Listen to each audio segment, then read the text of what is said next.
Hello! Good evening, everyone! It's a beautiful Sunday night, and welcome to Live Life to the Fullest. This is your daily dose of inspiration, challenging oneself to be intentional.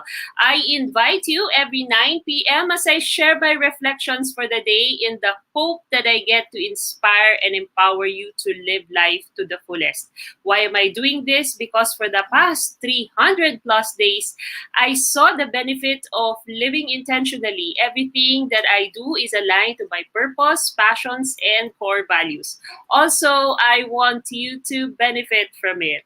Episode 306 of Live Life to the Fullest. Our topic for tonight is enjoy your seasons of life. And we have a special guest for tonight, and let me introduce her to you. Our guest is a certified public accountant and an entrepreneur. She runs her own accounting firm for 30 years now, servicing numerous clients in the Philippines. She is a ministry leader at the East Bay area, a Catholic community under the Light of Jesus family. Of the many roles she happily pursues, Rosalie's primary service belongs to her children, namely Griselda, Cleof, Christina, and Kevin, and to her granddaughter, Ali. In sharing her life stories, she hopes to lead, inspire, motivate, and empower women, most especially working moms, to live life with boundless optimism. Let's all welcome and live life to the fullest, Miss Rosalie de Silva.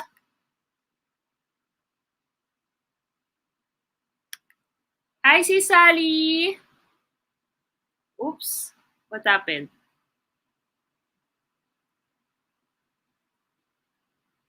Hello? Parang naghang yata siya. So let's just wait for a couple of minutes until her internet is stable enough. So kamusta kayo? How's your Sunday evening? Okay, while she's connecting and fixing technical difficulties, kamusta ang Sunday nyo? As for myself, I just finished a 2-day boot camp, online boot camp with my mom. We attended this boot camp, 7 Masteries of Wealth, and we are mentored by a YP Lai, one of our leaders in our organization, BNI, and such a jam-packed learning, different areas of our life, relationship, health, income, what else? Marami kami natutunan. Yan. And I'm excited to share them to you in the coming days. Ayan. So, tawagin na natin ulit ang ating guest, si Rosalie de Silva or Sis Sally. Ayun! Yay! Hi, Janice. Hi, Sis Janice. Good evening. Thank you for inviting me to your live show. Yes. How's your Sunday? Kamusta ang Sunday It's mo? good. It's good. Yeah, pretty productive as usual. So I attended a mass in the morning, and then I had my yoga. Yay! Wow! Yeah. That's It was something good. na nakaka-happy, nakaka-relax. Yes. Exactly. Good evening, everyone. Ayan. Nakukwento ko kanina habang wala ka that I just finished or meron ako 2 days na boot camp. Online naman siya, pero natatawa lang ako kasi habang syempre ang tagal mo nakaupo or ano, 'di ba? So habang nagbo-boot camp, sinisingit ko yung walking natin. So hindi na ko alam ang aking happy, tawag natin sa sarili natin, happy walking buddies. Yes, happy walking buddies. No, si Sally, we walk together in the morning, every mga before 8 a.m. Kami ni Sis Annie, okay? Yan, sabay-sabay kami nag-walk for about 20 to 30 minutes yun, no? Yes, yeah. Ayan. So, umpisa na tayo. Si Sally, I'd like to ask, pakilala ka sa mga nanonood sa atin ngayon. Can you give us a brief background on about your journey as an author, being the author of your first book is Boundless Optimism, right? Yeah, Please yeah, yeah. share them. Okay. This is my book. It's a little book that I made last year. So, Boundless Optimism was born during the pandemic, at the start of the pandemic last year. And it was the fruit of life, what they call that, goal setting program that I attended or enrolled in, which Janice also is a graduate of that. Graduate. Yeah, the Skyrocket program, that program that I attended. So, it was, ano ba, hindi ko na masabi na, well, napiga ako, of course, in making the book kasi first timer, but it was really fruitful. It was a very fruitful journey. I learned a lot. Ayun, yun siguro yung masasabi ko, writing the book. That's my beautiful journey in writing the book.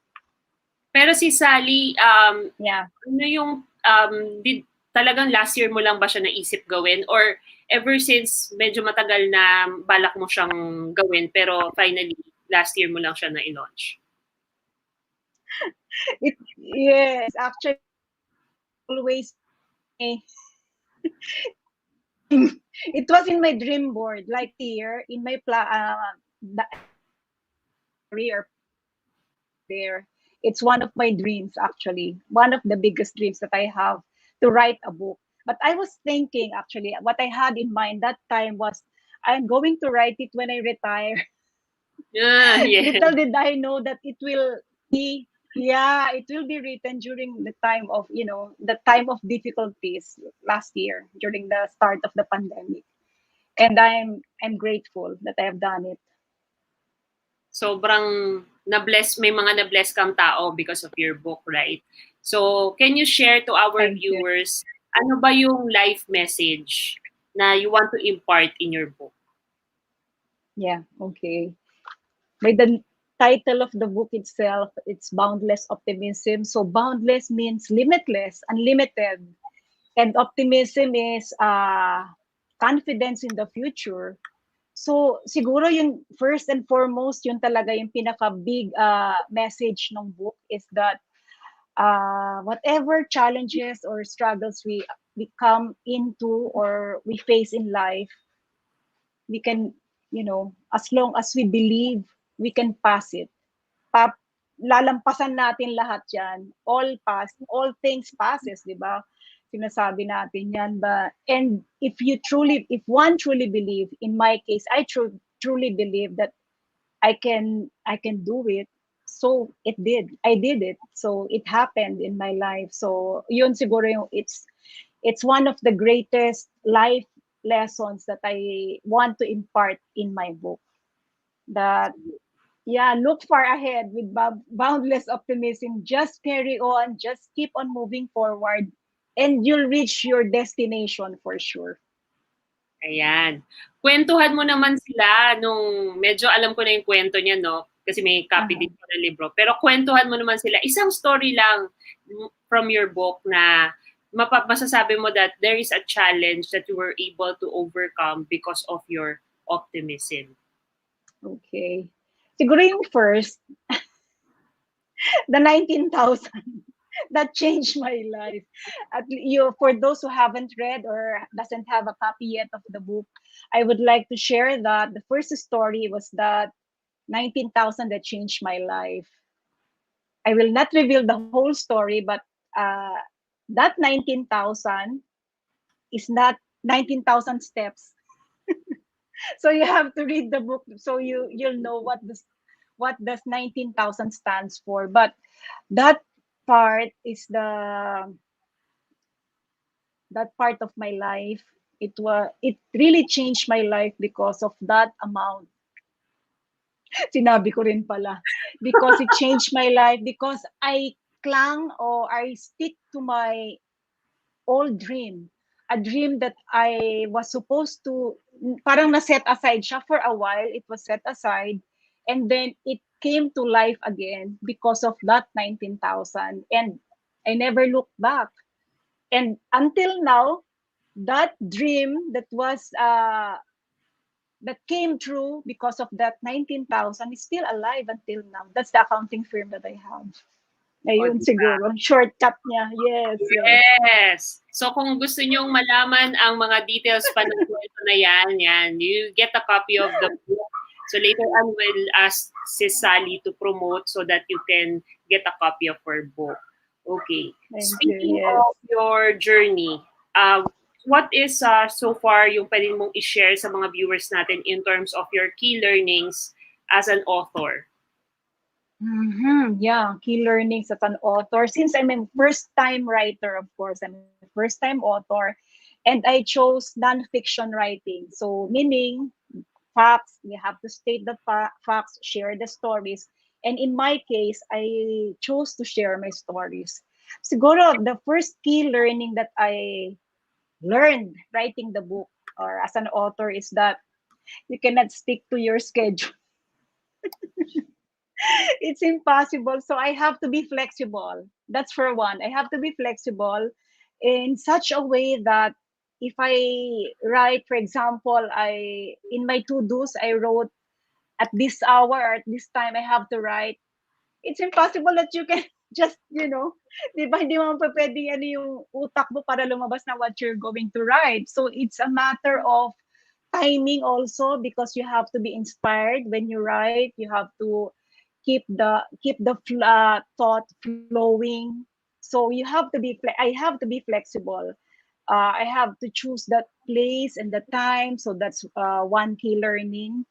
And then I would say that another learning is that actually it's a challenge for me during the first part in writing the book is that since it's nonfiction, I want to write that story or part of my life story that will not compromise my family, the privacy of my family. So it's very important because when you write nonfiction, you're stating facts. So I'll be sharing facts of my life, which in one way or another, matatouch ko yung life ng family ko, my children, my sister, my friends, yung ganun ba. So that time I was so deliberate that I have to think of a way that, like I said, it will not compromise their privacy. So I talked to an author, to a writer, if that's possible, and so it's a yes. It's possible that you're sharing your story, facts of your life stories, but at the same time, you're not revealing everything. So the details are not shared. Whatever is whatever is the part of your story that you are comfortable sharing in the public, because of course it will come out in the public, yeah, since it's a book. So yun siguro, that's one. What else? That I have to be flexible, and of course that I have to be disciplined also at the same time. So I follow the morning pages. So it's I don't I'm sure you're aware of that also, Janice, yung morning pages. Yes. So I practiced that. I did that. Although morning pages can be moved also at night time sometimes. Basta for as long as you stick to a schedule. So I just sat there and pour my mind out, my heart out into the pen and into the paper. Ayun. Ayan. Medyo nagloloko lang ang aking internet. Pero can you hear me? Oh. Can Yes, you yes, hear me? I can. Okay. Yeah. Wag mo na lang intindihin yung itsura ko. basta nagkakarinigan tayo. Yeah, hindi nag-align. Yeah, okay. Ayan, sige. So just to continue, so parang ang na-sense ko dun sa sinabi mo kanina is ang pinakamahirap na part is to make sure na yung mga i-divulge mo sa libro mo is something that will be okay with your family. Tama ba? Yeah, yes. That will not compromise the That will not privacy of my compromise. family. Yes. Mhm. Oo. Kasi it's like, memoir ba yung ano mo, yung libro mo? Is it considered a memoir? It can be considered a memoir, pero yung memoir in such a way, hindi siya yung detailed na memoir. Oo. But it can be considered as a memoir. Yeah.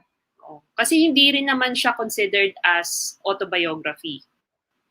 It's So not. it's Yes. hindi naman Either. Yep. autobiography. Ayan. Yeah. Yes. Okay. So what's next after this book? Do you have plans of coming up with another book? Yeah. I started writing.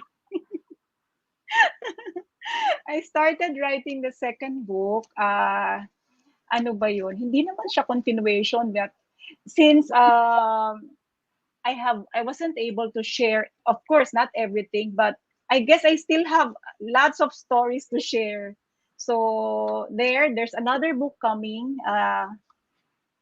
Janice, your Sige, I'm here. Sige, kwento ka. okay. Yun nga hindi sabay ano. Yeah, okay.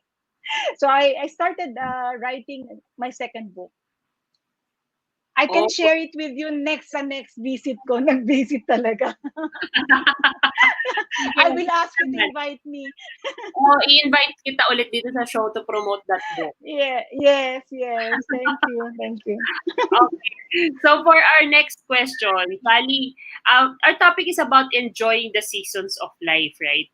So what season of Yeah. your life are you in right now, and what are the tips to enjoy the seasons of your Oh season my. of one's life? Yeah. Yeah. Okay. As I always say, I think I mentioned it also in the book. I'm in the autumn of my life. Okay? So tapos na ako sa spring at saka sa summer. Yung mga kayod-kayod lang. I have passed that stage. So now I'm in autumn. And when I say autumn, my realization is that autumn is the season of enjoyment. I don't know if you'll agree or anyone in the audience will agree with me.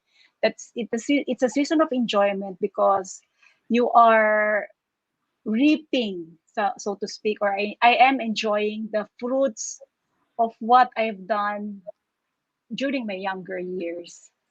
So I'm in autumn.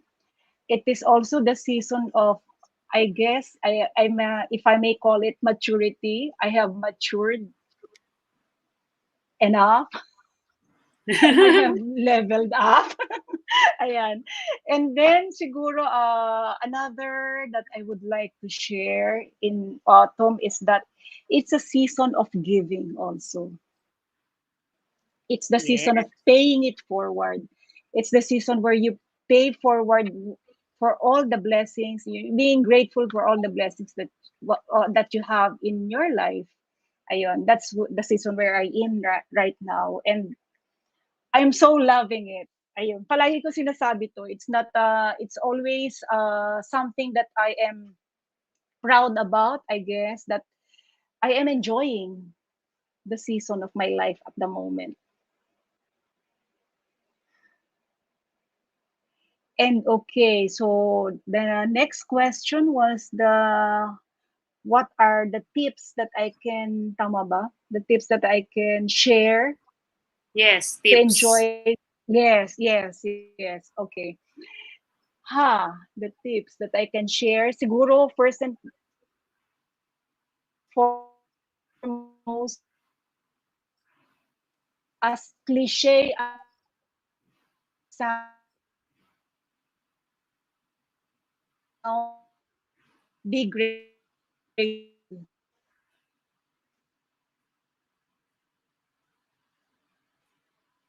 Habang appreciating that you have, yung up mo, it's showing in your life. So I guess that's the first one. Be grateful. That's one tip for one to enjoy life. Nasa libro ko rin yan eh. Hashtag attitude of gratitude ko yan. So I can't miss that. Second would be, be an eternal student. Be a learner. Be always growing. So how do I do that? How do you do that? How does one do that? Be open to listening, always learn. I siguro I can relate that to hashtag go the extra. No, sorry. Small repeated actions. That's the hashtag. Kasi parang ina-align ko to my book. So the first one is be grateful, attitude of gratitude. My second would be small repeated actions. So for one to learn or to one to for one to master, level up, master anything that he does or that she do is small repeated action. So every day, learn something new or every day, level up. The Kaizen, I think 1%, yung Kaizen ang tawag natin yata doon, I think. 1%, level up your learning of a certain thing. So, yon, that's the second. The third would be share yourself. Share yourself to others. That's service. So, that's my hashtag, go the extra mile. Because I think when we share ourselves to others, we forget about ourselves and we focus on the others' issues, concerns. For example, we get to help. So nalilimutan natin yung sarili nating problema. I think in my case that's how I believe it and that's how I'm doing it. So share yourself to others. That's hashtag go the extra mile. Give more than what's expected of you. And then the fourth would be intentional living. So, what is intentional living? Be at the present moment. Don't think about the past. Don't think about the tomorrow, for tomorrow will take care of itself. Be at the present moment. Enjoy what's in front of you. Enjoy what's on hand. Wag ka masyadong mag-isip ng hiwala pa. Siguro that's the fourth one. And the fifth one is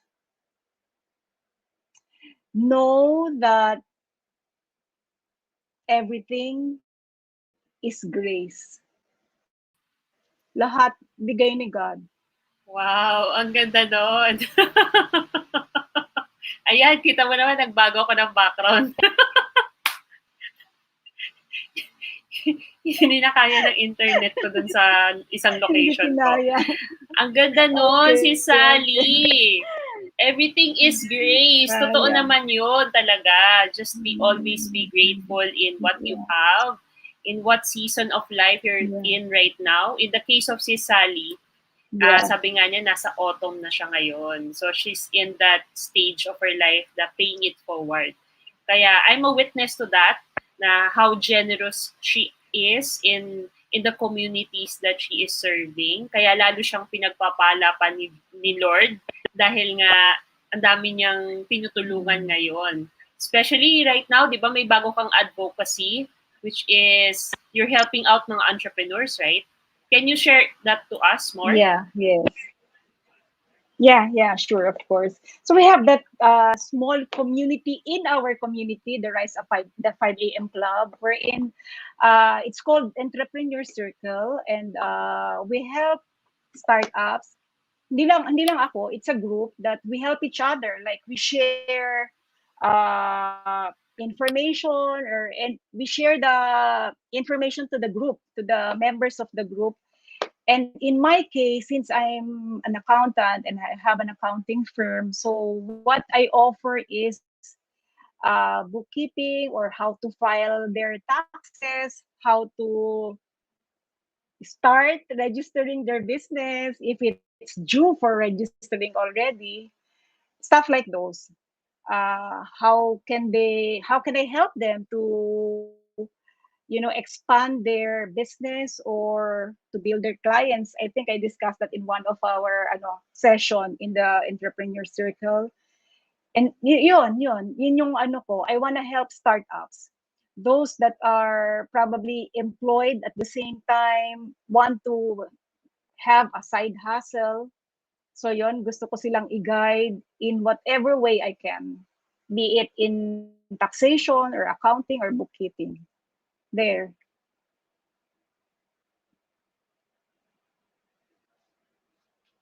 Miss Janice, you're there?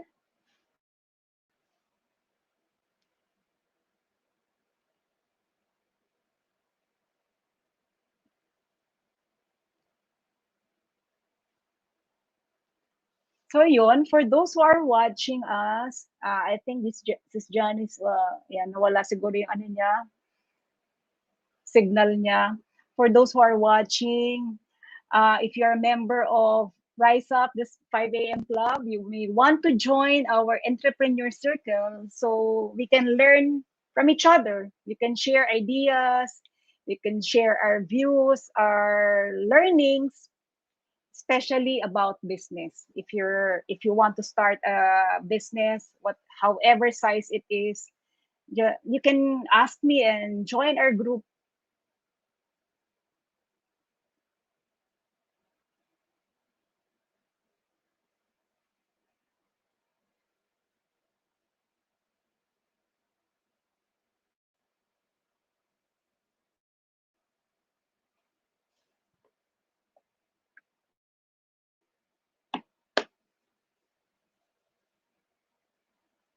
This is Janice.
Ayan, nako naman.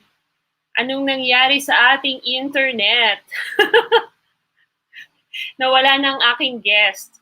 Anyway, I do hope that you were able to get something from our sharing from si Sally. Sana si Sally makabalik pa. Okay? But before I close this live session, I'd like to say hi sa ating mga viewers ngayon. Hi to Vivian. Hi Vivian. Also, hi to Sis Leia and Sis Ann. Mga Rise Up members to. Yan, nandito rin si Sis Annie. And then si Nanay Malu is also here. Co-author of Nanay Knows Best. Also, Coach Bryson Bonsol is here. Ayan. And, of course, the birthday celebrant, Sis Janet Bunagan. Happy birthday, buddy. Ayan. At nakabalik si Sis Sally.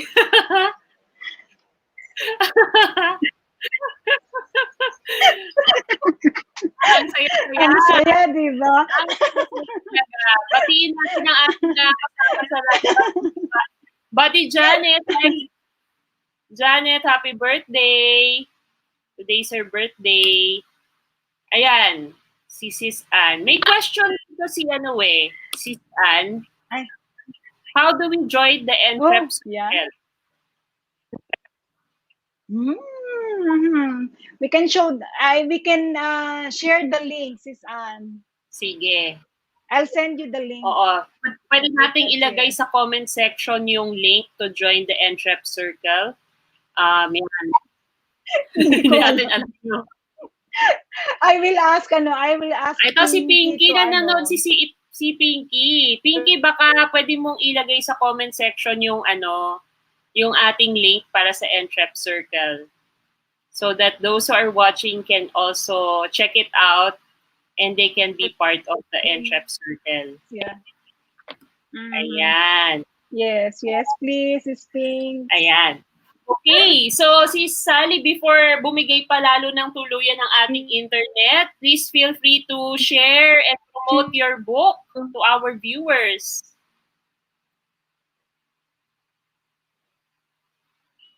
How can they get a copy of your book? Yes. For those who do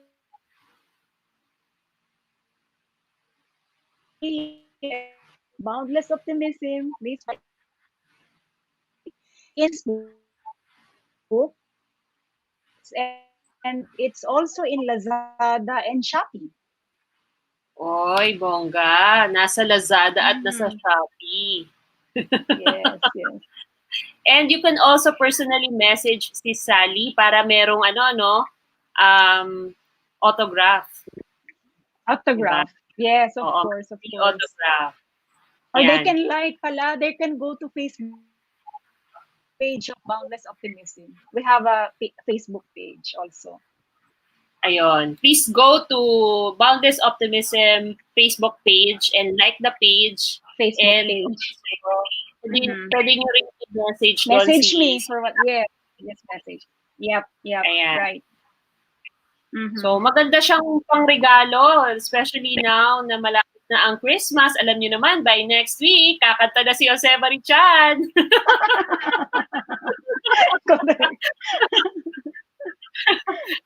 Kakanta na.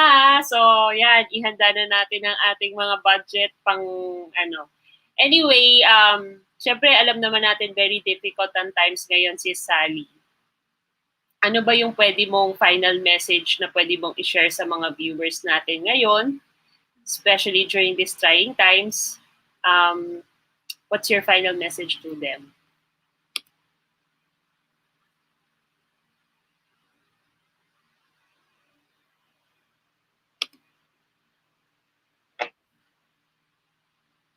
Go ahead, si Sally. Sis Janice, kailangan talaga may repeat to. Kasi magre-record na nga lang tayo tapos i-post natin. Mas maganda pa yata kaysa sa live eh. Okay? Sige. So, go ahead. Sige po. What's your final message to our viewers, especially right now that we are experiencing another lockdown? Ayan. Yan. Griselda shared the link in the FB, I think. Yes. Ayan na. Yes. Thank you. Yan. So, what's your final message for our viewers okay. themselves during these trying times? Yes, of course. As the book says, of course, Boundless Optimism, let us persevere and look forward with boundless optimism. And ayun, I want to share this as a parting word or as a final sharing that let us strive to be better today than yesterday. Ayun siguro. Kasi that's one lesson that I learned also from an online mass that I've been attending from Father Dave. If siguro yun lang yung i-pursue natin each day, life will be better. Our life will be better. Kasi we level up each day. And thinking that yun, we become better than yesterday. Yes. Thank you for that wonderful tip. And we can be better together. Yeah. Of course. Oo. Kapit kamay. Yeah. Sabay-sabay tayo. Oo. That's right. Yan. Actually, si Sally, I was able to meet her sa Rise Up the 5 a.m. Club of Coach Edwin Soriano. We started this movement since last year. Ako, for personally, I'm not a morning person, but this really transformed my life in terms of my habits by being productive, by being more positive, di ba? Being in a supportive community, ang laking Yeah, bagay nun. And sa'yo, sa exactly. case mo, si Sally, ano yung nagawa sa'yo ng 5 a.m. Club na? Wow, wow, wow. The book was born because of, di ba? It was the fruit of, started at RUWAC, Rise Up the 5 a.m. Club, and then I joined the Skyrocket, and I was able to write the book. But I think the best part of what RUWAC, Rise Up 5 a.m. Club gave me is that it gave a structure to my day. Like, first hour of the day, 5 a.m., Diyos ko, ang dami mo nang nagawa. Such that by 12 noon, parang natapos ko na yata lahat ng to-dos ko for the day. Especially that time, last year when it started. Kasi sobrang, I think it was pandemic, yung talagang nakakulong ng tayo Mm. that time sa bahay. I cannot go out, we cannot go out. So, pretty much, ang dami niya talagang natulong. It helped me a lot. And like I said, it put a structure in my day. And I was never the same again. Kasi like you said also, you're not a morning, ako naman, I'm a morning person, but not an early riser. So I became an early riser that I can wake up without alarm clock, and I can join Ruwak at 5 a.m. Diba? Can you believe that? So ang nangyari, ang alarm ko na lang at night because I have to set a time that I should be in bed already para kumpleto pa rin yung rest ko. Yan. Ayan. Wow, thank you very much, Sis Sally. Definitely, ang dami ko natutunan talaga sa iyo, and na-inspire ako talaga sa life story mo, and I thought of you to guest you today. Ano bang celebration natin ngayon? We're celebrating the queenship of Mama Mary. Di ba? So, napakagandang celebration din to guest you here in Live Life to the And Fullest. And I yeah, believe, and birthday of your mom. and of course, birthday of my mom. Ayaw niya magpa-guest sa akin eh. It's the birthday of your mom, Shy diba? siya eh. So, Yes. Yeah. ano, Uh, oo, happy birthday, thank you, Tian thank you. Emma. Ayan. So, thank you very much again, si Sally, for guesting in Live Life to the Yeah. Fullest. God bless and stay safe and healthy po. May God bless you more. Ayan. Thank Bye-bye. you. Thank you. Thank you. God bless you, sis. Live life to the fullest, yon. Yan. Yes, Live Life to the Fullest. Bye-bye. Yeah.